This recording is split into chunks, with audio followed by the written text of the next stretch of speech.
The regular season might be done, but we're not over yet. We got some playoff baseball to get into. My name is Luke, and welcome to Yesterday in Baseball. We got Monday's episode coming right at you. Lots of fun to be talked about. Kind of a different show today. Mainly postseason previews, what we're going to be going over. But we'll go through each series, talk about what's the most impactful thing that happened, some of the final records as teams wrapped up. And then, we're going to go through and do some of those previews and just get you guys ready to go for tomorrow. I'm going to give you guys my postseason predictions, a full bracket, everything tomorrow, and the logic behind it. But I need an extra day to think about that a little bit because there's some tough matchups in here. A lot of good baseball to be played. So without further ado, we'll head out to Boston. So our first series, we had Detroit at Boston. The Red Sox clinched their postseason spot on Friday with a walk-off triple as they'll look to face the Yankees this week. Detroit then clinched on Saturday with a solid win, 2-1. It's their second time making the postseason in the last 2 years. Boston finished 89-73.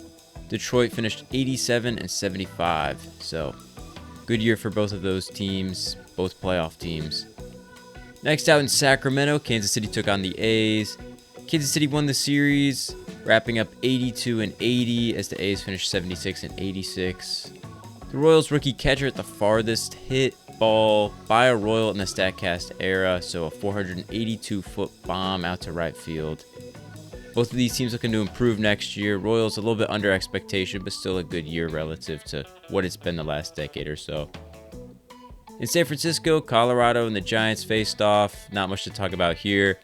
Rockies finished a measly 43-119. Giants finished 81-81. Kind of a disappointing year for both teams. No one expected a ton from the Giants, though. Then in Philly, the Twins traveled there. The Phillies finished off with a series win. They walked off Minnesota on Sunday, and now the rest for just about the next week here before playing in the NLDS. They finished with 96 wins, and the Twins wrap up with 70-92. Out in Washington, not much to cover there. White Sox and Nationals. Nats finished a disappointing 66-96. I kind of had higher hopes for them this year. And the Sox are 60-102. I know we just kind of dogged on a 66-win team, but the Sox 60 wins, we'll take that after last year. Out in New York, the Yankees finished with a sweep. Stanton got, I think, 3 bombs in this one. He goes into October looking really good. Yankees finished 94-68, O's 75-87. The Astros got knocked out on Saturday as the Guardians got a walk-off victory.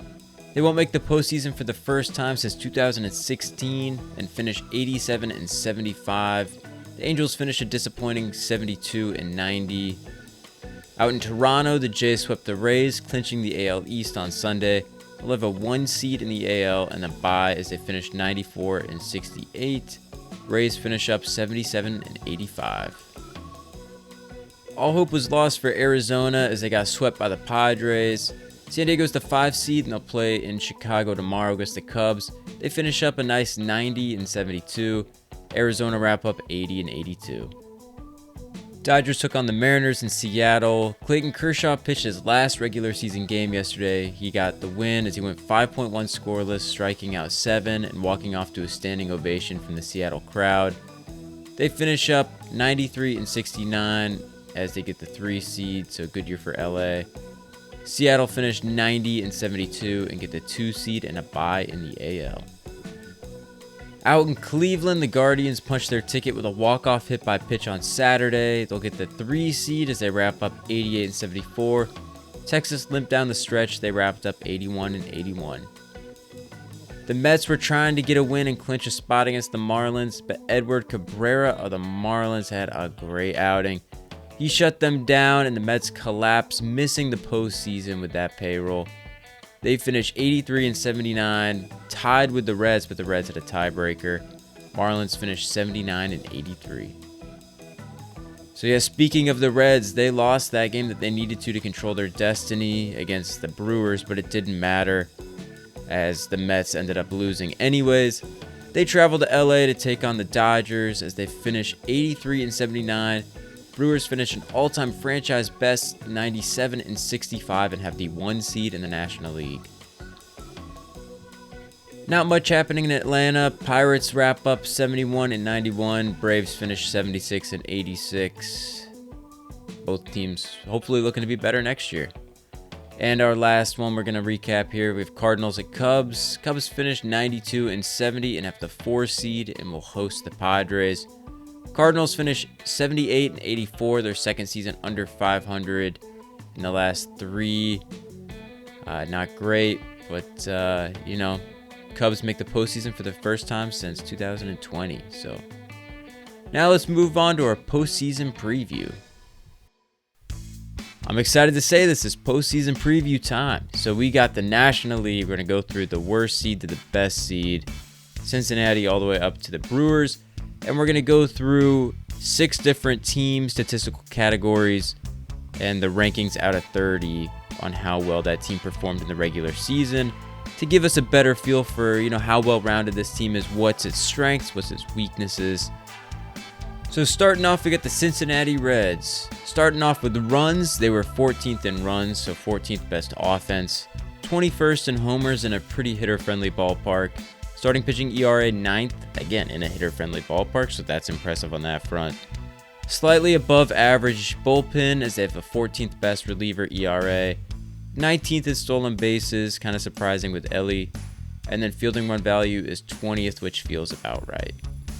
The one thing I really noted watching them this year, they just have a boom or bust offense. They'll go out and score 10 runs, and the next game they'll put up nothing. So I don't see them sweeping anyone, especially the Dodgers.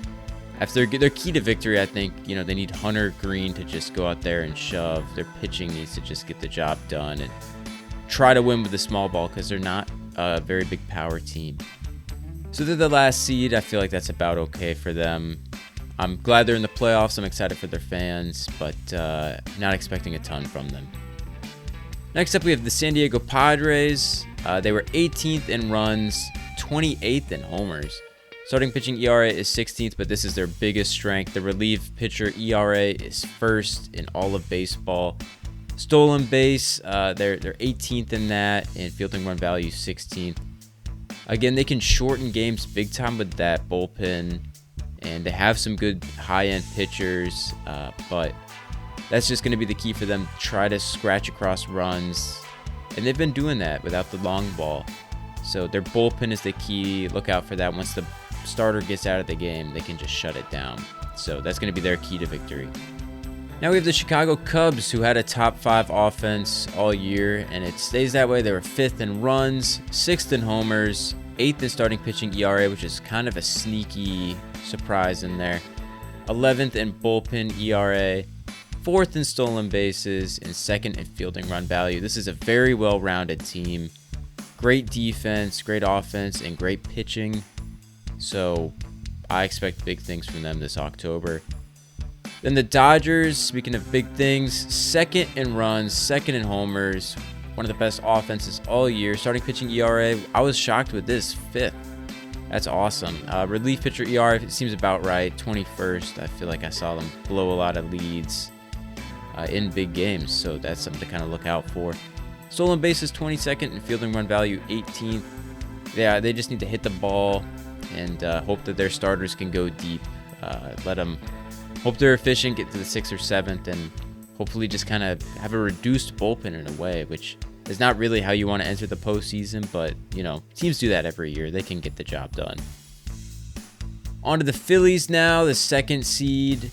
Their 8th ranked offense, so with runs, 9th in homers, 2nd starting pitching ERA. They don't have Zach Wheeler, though. Relief pitcher ERA is 20th. They made some additions at the deadline. Johan Duran, that'll be big. And stolen bases, they are 12th. Fielding run value, 21st, so not the best defense. Again, they're kind of just going to be similar to the Dodgers in a way of just try to score runs and try to let the starters eat. And that'll be their key to victory.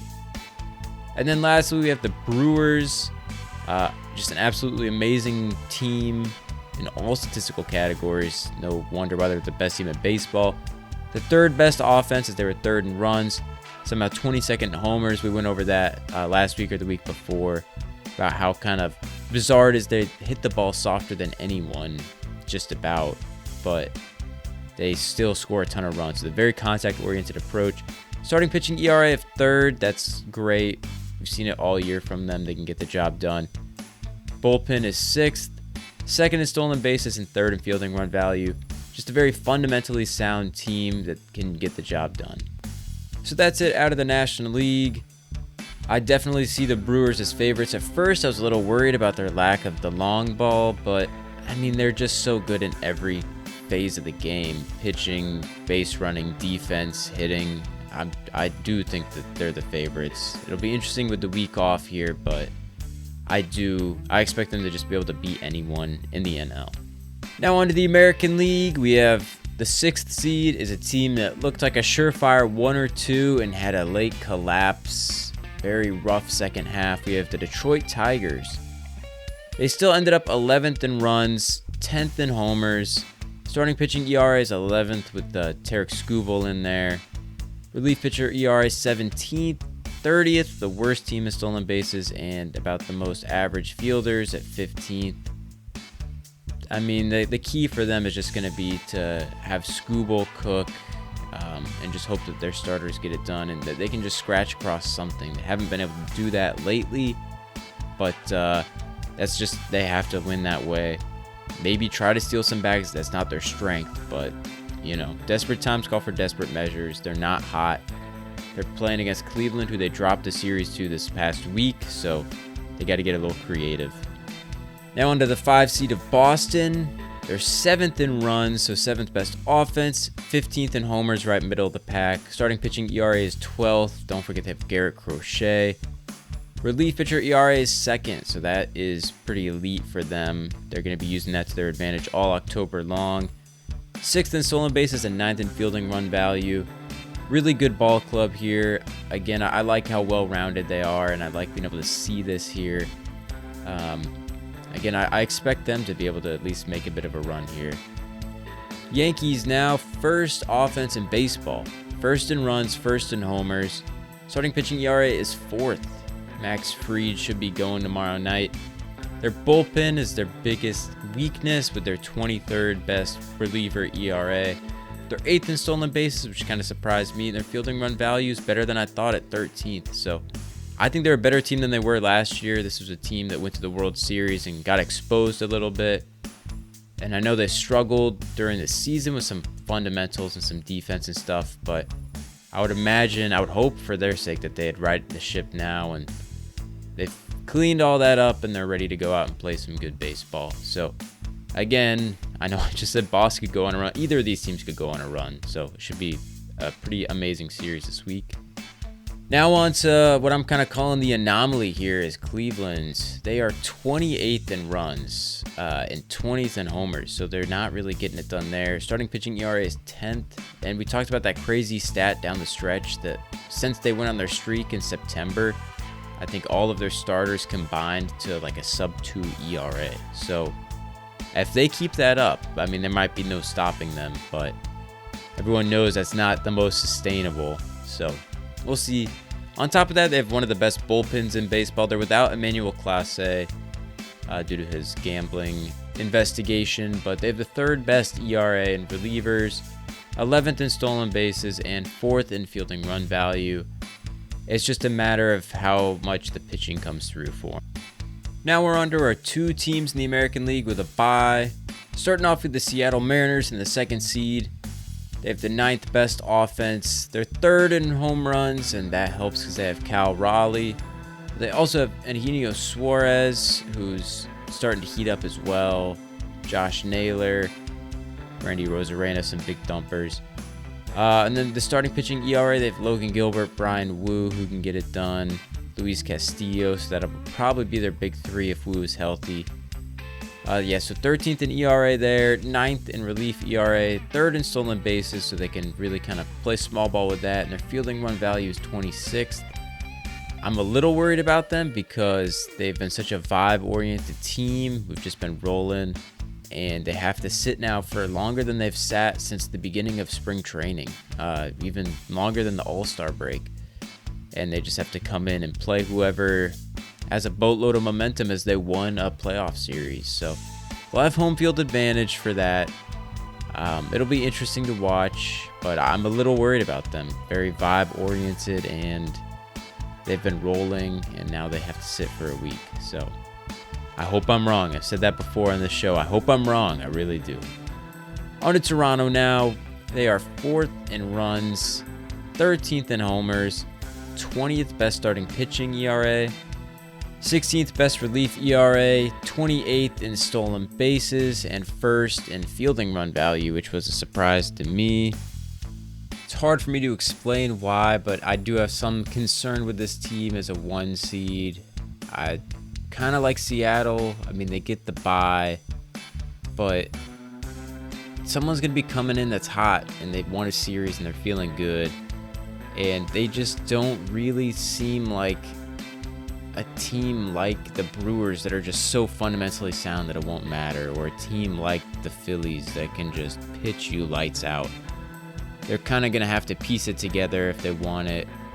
They are the 4th best offense, so if they're going to win games, I think that's going to be their key to victory. But overall, I wouldn't be shocked to see them be a first-round exit. I hate to say it, and I'm sorry, Toronto fans. I keep saying it. I hope I'm wrong, but yeah, I'm a little worried about them. So that's my little team rankings, cliff notes there for each team. Hope it didn't get too confusing. Again, I have some charts over on the visual side on YouTube if people want to see that. But I really think out of the AL, my personal favorite is Boston, and out of the NL, probably the Cubs or the Brewers. Only reason I wouldn't pick the Brewers is just, again, the bye makes me hesitant. I know both World Series teams last year had the bye, but something about it scares me. So that's that. We're going to have more playoff analysis tomorrow, so don't worry, we'll have plenty of that. But now let's hop into our wildcard matchups for tomorrow, as fun as that is to say, and just see who's facing off. Just in case you don't have a chance to listen tomorrow, we're going to go through each of the start times tomorrow at 1 o'clock Eastern. Tigers take on the Guardians in Cleveland. Scooble's on the bump, TBD for the Guardians. Then at 3 Eastern, the Padres take on the Cubs in Chicago. Nick Pivetta on the Padres. Nobody decided yet for the Cubs. And then at 6, Boston take on the Yankees in the Bronx. Crochet versus Fried. And then at 9 Eastern, Hunter Green takes on the Dodgers in LA. TBD for the Dodgers. That's it for Monday's show. Thank you. I know it was a bit of an unorthodox episode with the regular season ending and postseason beginning, but we're going to have a great show tomorrow. We're going to go through the brackets, fill out each pick and talk about why, go through a more in-depth analysis of each wildcard series, and then every day after, every morning, we'll have the recaps, very in-depth recaps with plenty of analysis for each game. So I'm excited for that. Tune in tomorrow. We'll have a festive episode for you guys to get you in the mood for the playoffs. Comment who you guys think is going to win and who you think the favorites are. Thank you again, and have a good one.